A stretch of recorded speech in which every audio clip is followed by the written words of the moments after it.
Olá, bem-vindo, eu sou Haroldo Maranhão, esse é um canal que eu trato alguns assuntos aí do dia a dia, da vida prática, mas o que eu gosto mesmo é de falar um pouco de escatologia.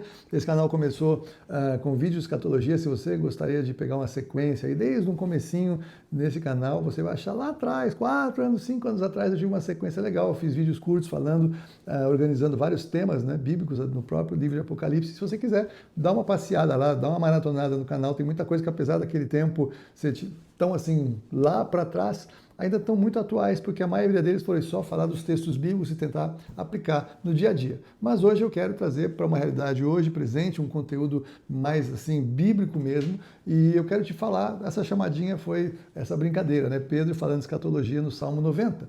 E, na verdade, não é uma brincadeira, mas é uma realidade textual. Dá para perceber que Pedro estava falando do Salmo 90. Tanto é que você pode pegar qualquer Bíblia aí, daquelas que tem os numerinhos, sabe, para jogar para um outro texto, você chega no Salmo 90, vai te jogar para esse texto aqui de 2 Pedro. Então, vou começar com o texto para facilitar a nossa conversa e aí a gente pode avançar.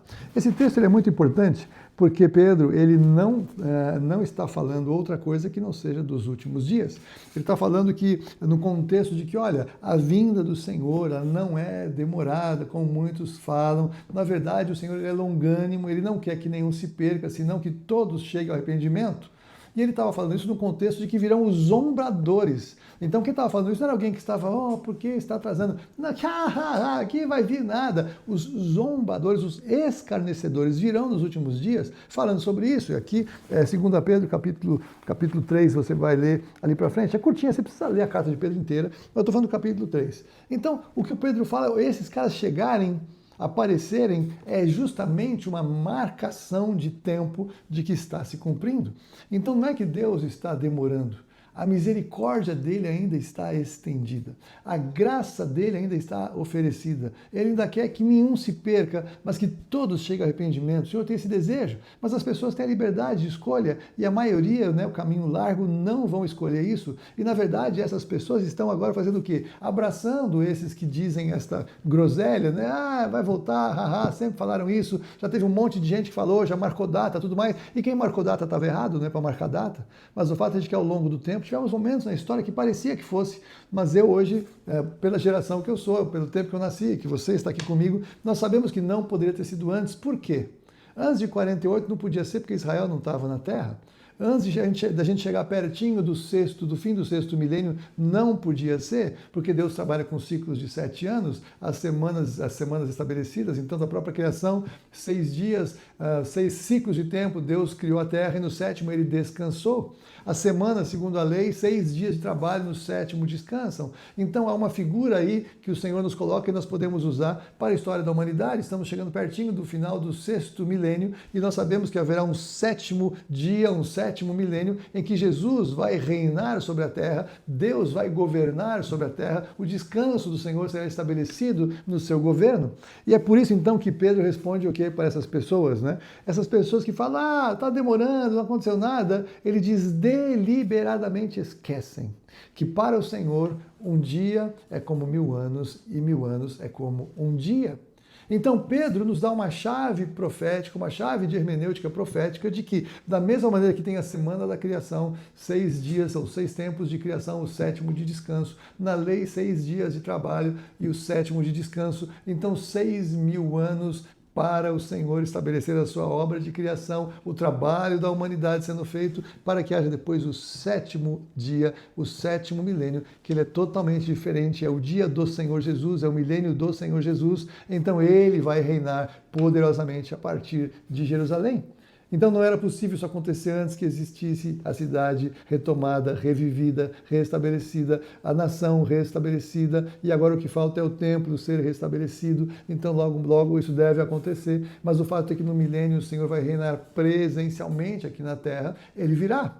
E por que eu digo que isso aqui tem a ver com o Salmo 90? Porque o Salmo 90 ele é exatamente o único outro lugar da Bíblia em que nós vemos a mesma referência. Moisés, eu não errei, não é Davi, o Salmo 90 é um Salmo de Moisés, não erre, Então Moisés, ele está falando justamente no versículo 4, pois 1000 anos aos teus olhos são como o dia de ontem, que se foi, e como a vigília da noite.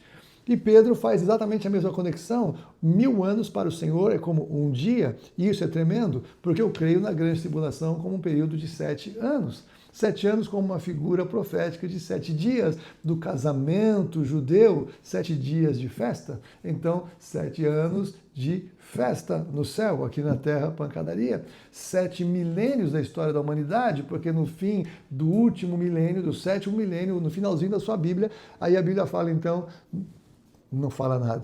Nós não sabemos o que acontece depois do fim do 7º milênio, podemos saber ali o finalzinho da Bíblia, vamos entrar no céu, vamos entrar no jardim do Éden ali revivido, no capítulo 22, mas o que acontece depois, não sabemos, tanto quanto não sabemos o que aconteceu na eternidade anterior à nossa criação, não sabemos o que acontecerá depois, mas deixa eu voltar aqui para o texto. E aí o texto aqui, se você olhar o Salmo 90, pensando num texto profético, escatológico, algumas coisas que o Moisés fala no texto, e veja que os judeus consideram Moisés um profeta, um grande profeta. Então veja, por exemplo, aqui no versículo 7, pois somos consumidos pela tua ira. Então, simbolicamente, esse texto ele é escrito para o povo de Israel que estava vagando no deserto por terem rejeitado entrar na terra prometida. Então, para eles, sobrou 40 anos no deserto, eles estão andando dessa maneira. Então, ele fala aqui no versículo 10, os dias da nossa vida sobem a 70 ou, em havendo vigor, 80. Passando disso é canseiro e enfado. Então, o que muitos estudiosos consideram, e eu considero faz todo sentido, ele está falando aqui de uma geração. Então, veja, desde que a nação de Israel foi destruída e foi dispersa, nesse texto não podia se cumprir. Mas quando eles voltam a existir como nação em 1948, a partir de então, muitos fazem o que eu também fazia, que é contar 70 ou 80 anos. A geração 80 anos significa que 80 anos a partir de 1948 se cumprem agora em 2028. 2028 faz exatamente 80 anos. Se Moisés estava falando literalmente desta geração de 80 anos, porque o que passa disso vai ser canseiro e enfado, aliás, vai ser terrível, nós vamos ler os textos daqui do Salmo ainda. Então o que eu digo é que vai que, eu não posso dizer, mas vai que nesse ano, então, é o ano do arrebatamento. Então, ali quando for no final de 2028, a gente pode estar chegando no meio da grande tribulação, um pouco a mais, um pouco a menos, e aí, eventualmente, pode ser que se cumpra esse texto para Israel. Então, a partir de então, as coisas vão mudar, porque seria mais ou menos o tempo que o anticristo vai quebrar o acordo de 7 anos. Sim, eu sou pré-tribulacionista, mas eu não sou mais só pré, esse aqui é um assunto para outro dia, eu sou parte da teologia parcial, do arrebatamento parcial, há um arrebatamento parcial pré, com certeza. É que acho que eu nunca gravei um vídeo sobre isso.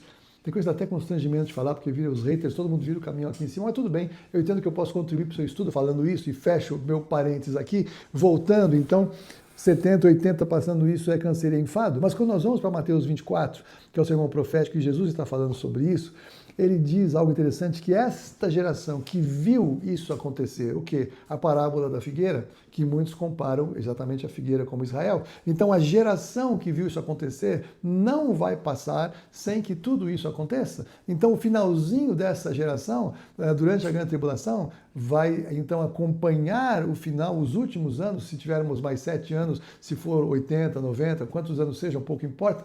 O importante é que essa geração não pode passar sem que tudo aconteça. E essa geração vai ter muita dificuldade de sobreviver na grande tribulação, porque serão senhores de 80, 90 anos, talvez 95 anos. Então vai passar essa geração até o final, ela não vai passar até que tudo aconteça. É complicado a gente imaginar muito tempo a mais a partir do momento em que Israel volta a existir como nação e que Jerusalém foi tomada de volta como capital eterna de Israel. Esse é um texto legal, mas tem um texto aqui muito interessante na sequência desse versículo 10, que Moisés fala, porque tudo passa rapidamente e nós voamos. Tudo passa rapidamente, nós voamos. Eu gosto de comparar com um texto que eu aprendi, de que quando começa Apocalipse, Jesus fala, ele veio anunciar para João, seu servo, as coisas que em breve hão de acontecer. E então todos entendiam que eles achavam que naquele momento ia ser, o arrebatamento ia ser breve, logo depois que Jesus subiu ao céu, seria rápido, seria num curto espaço de tempo, mas eu ouvi alguém muito mais profundo no grego dizendo que na verdade esse em breve significa o quê? Que quando as coisas começam a acontecer, tudo acontece em um rápido espaço de tempo. E isso é muito sério, porque se você acompanha escatologia, e se você está nesse vídeo aqui comigo agora pela chamada, você sabe que nesse ano 2026, tudo começou a entrar numa altíssima velocidade, correndo assim, voando tudo, as coisas mudando de uma maneira intensa na política, na economia, na tecnologia, nos robôs, no Elon Musk, na crise, lá no Irã, em Israel, tudo acontecendo numa velocidade, as mudanças econômicas para a gente ter rapidamente uma tecnologia extraordinária de não precisar mesmo de mais nada, uma marca vai ser coisa mais óbvia e fácil, tudo correndo. Será? Mas quando fala, então, tudo passa rapidamente e nós voamos, então se tudo começa a acelerar porque nós vamos voar, nós vamos ser arrebatados, é uma figura legal. Fala, pô, você não pode pegar esse texto para falar isso. Eu só estou pegando esse texto para falar isso porque Pedro pegou esse texto para falar no contexto dos últimos dias, para falar que um dia para o Senhor é como 1000 anos e 1000 anos como um dia. É o único texto que Pedro podia ter lido para ter a revelação que ele teve, é esse Salmo de Moisés, que não é nem Salmo de Davi, então não estou viajando voo livre, eu estou aqui abrindo um pouco a mais a partir do texto que está aqui, mas aí tem algumas coisas muito interessantes. Você veja que o capítulo termina, o 90 de Salmos, versículo 16, aos teus servos apareçam as tuas obras e aos seus filhos a tua glória. Então você imagina que tremendo o pessoal esperando ali durante a grande tribulação, estão esperando a glória do Senhor que venha para nos levar, que venha para nos levar para Ele, que venha nos arrebatar, ou então, se Ele for pós, que Ele venha no final da grande tribulação em glória para estabelecer o reino. E a última frase, confirma sobre nós as obras de nossas mãos, sim, confirma a obra das nossas mãos. Ele vem na sua mão está a sua recompensa. A recompensa o quê? Daquilo que fizemos conforme fomos incentivados pelo Espírito Santo, selados para fazer, recebemos dons para fazer o quê? Obras. Então a confirmação das nossas obras é o fim da nossa jornada na terra, porque vamos então para diante do Senhor ser julgados não para salvação, mas para galardão. Receberemos ouro, prata e pedras preciosas em nome de Jesus, e não madeira, feno e palha, porque nós vamos ser dirigentes às obras, então as nossas obras serão confirmadas. Dá para eu fazer uma exegese assim? É claro que não. Mas dá para eu negar que isso faz muito sentido? Também não. E eu só faço isso porque Pedro usou esse texto para fundamentar o que ele estava dizendo acerca dos últimos dias. E depois que ele fala isso, a coisa vai ficando cada vez mais tensa, ele vai falando acerca da ira, ele vai falando acerca dos elementos sendo desfeitos, os céus passando com estrepitoso estrondo, os elementos sendo desfeitos, abrasados. A coisa é muito séria o que vai acontecer ali no fim do juízo da grande tribulação. O que eu quero dizer com isso, meu irmão e minha irmã? Muitos textos que nós encontramos na Bíblia, dentro de uma visão de escatologia, fazem muito sentido, complementam muitas informações com os textos clássicos de fundamento sobre a grande tribulação e sobre os últimos dias. Então esses textos, eles harmonizam com esses, lembre-se que a Bíblia toda, ela também é profecia, ela também é a palavra de Deus que está se cumprindo, e a palavra de Deus ela é eterna. Ele diz, eu sou Deus que anuncio o fim desde o princípio e farei toda a minha vontade. Então não fique preso demais nos textos de escatologia para entender escatologia. Use esses textos como textos de fundamento, sim, mas perceba que ao longo da palavra o Senhor também fala, ele complementa, ele lança algumas pérolas para quem está vigiando, e eu quero ser um desses. Eu prefiro não ser tão bem compreendido falando isso, do que não compartilhar isso com alguns irmãos que podem estudar talvez com mais liberdade, como eu faço, e eu possa contribuir com o texto para o seu estudo, para a glória do Senhor. Amém? Fico por aqui hoje. Se você gostou, curte esse vídeo, se quiser e puder, assine o meu canal. E se você achar que vale a pena compartilhar com alguém, me ajuda, compartilha com alguém, abençoa alguém e me abençoa também para esse trabalho crescer. Tá bom? Deus abençoe, até o próximo vídeo, se Deus quiser.